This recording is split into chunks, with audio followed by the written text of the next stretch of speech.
রান্না করা যেমন সহজ, খেতেও দুর্দান্ত টেস্ট। সুপ্রিয় দর্শক, আজকে আপনাদেরকে আমি রান্না করে দেখাবো দই চিকেন। এই চিকেনটা খেতে দুর্দান্ত টেস্ট। এটা রুটি, পরোটা, সাদা পোলাওয়ের সঙ্গে খেতে ভীষণই মজা। একদিন হলেও আপনারা রান্না করে দেখতে পারেন। আশা করি ভিডিওটা আপনাদের ভালো লাগবে। আপনারা যারা নতুন রাঁধুনি, ব্যাচেলার ভাই, আপু, কর্মব্যস্ত আপুরা আছেন, এমনকি যারা বিদেশে থাকেন, তারাও চাইলে আমার এই রেসিপিটা হুবহু একদিন ফলো করে রান্না করে দেখতে পারেন। আশা করি ভিডিওটা আপনাদের ভালো লাগবে। তো এখানে আমি একটা চিকেন নিয়েছি, থাই আর বেস্টের যে পিসগুলো থাকে সেগুলোই নিয়েছি, আর এর মধ্যে দিয়ে দিয়েছি 1 চামচ আদা রসুনের পেস্ট, 1 চামচ দিয়েছি কালো গোলমরিচের গুঁড়া, আর লবণ দিয়ে ভালো করে মেখে নিতে হবে। আর এই মাংসগুলোকে মাখানো হয়ে গেলে চাইলে আপনারা রেস্টে রাখতে পারেন, আর যদি হাতে সময় না থাকে তাহলে সঙ্গে সঙ্গে রান্না করতে পারেন। তো আমি ভালো করে মাংসগুলো মেখে নিয়েছি। এখন আমি মাংসগুলোকে ভেজে নেব। তো এর জন্য চুলায় আমি আগের থেকে একটা তেলসহ কড়াই বসিয়ে রেখেছি। এর মধ্যে আমি একে একে চিকেনগুলো দিয়ে দিয়েছি। এখন চিকেনের আমি একটা সাইড হাই হিটে 2 মিনিট ভেজে নিয়েছি। যখন চিকেনের কালারটা হালকা ব্রাউন হয়ে আসছে তখনই একটা সাইড উল্টে দিয়েছি, আর এইভাবে অপর সাইডটাও আমি 2 মিনিটের মতো ভেজে নিয়েছি। এখন চিকেনগুলোকে আমি এই তেল থেকে উঠিয়ে সাইডে রেখে দিচ্ছি।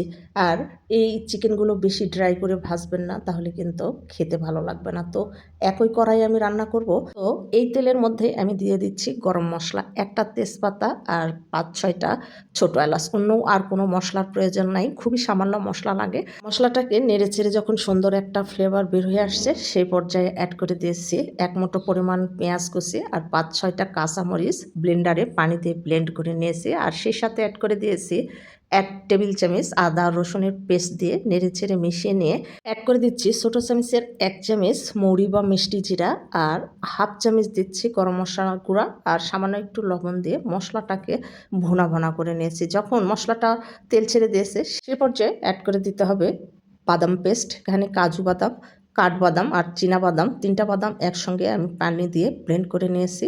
আর মশলার সঙ্গে ভালো করে নেড়ে ছেড়ে চুলার জালটাকে মিডিয়াম টু লোয়ের মাঝামাঝি রেখে আমি কষিয়ে দিয়েছি। যখন একটু তেল ছেড়ে দিয়েছি সেই পর্যায়ে অ্যাড করে দিয়েছি আগে থেকে ভেজে রাখা মাংসগুলো। এখন মাংসগুলোকে মশলার সঙ্গে নেড়ে ছেড়ে আমি কষিয়ে নেব, আর কোনো পানি অ্যাড করা যাবে না। তো চুলার জালটাকে অবশ্যই কমিয়ে রান্না করতে হবে, আর এইভাবে বারবার নেড়ে ছেড়ে মশলাটাকে আর মাংসটাকে ভোনা ভোনা করে নিতে হবে। আর দেখতে পাচ্ছেন সাইড দিয়ে কিন্তু লেগে যাচ্ছে, তাই চেষ্টা করবেন সবসময় একটু পরপর নাড়াচাড়া করতে।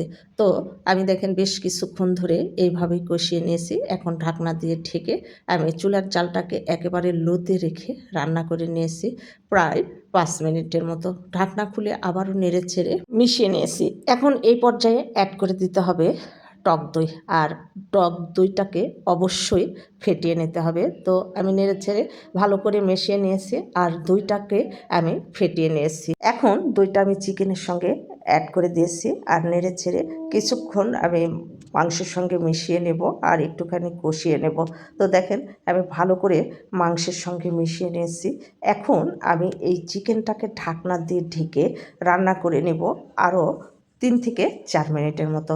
তো দেখেন আমি ঢাকনা দিয়ে ঢেকে 4 মিনিট রান্না করেছি, আর তেলগুলো কিন্তু উপরে উঠে আসছে।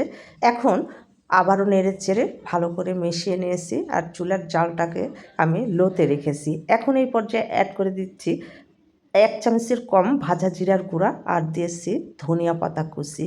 এই লাস্ট পর্যায়ে ভাজা জিরার গুঁড়া আর ধনিয়া পাতাটা অবশ্যই দিবেন, এতে করে এটার ফ্লেভার আর টেস্টটা খুব সুন্দর আসবে।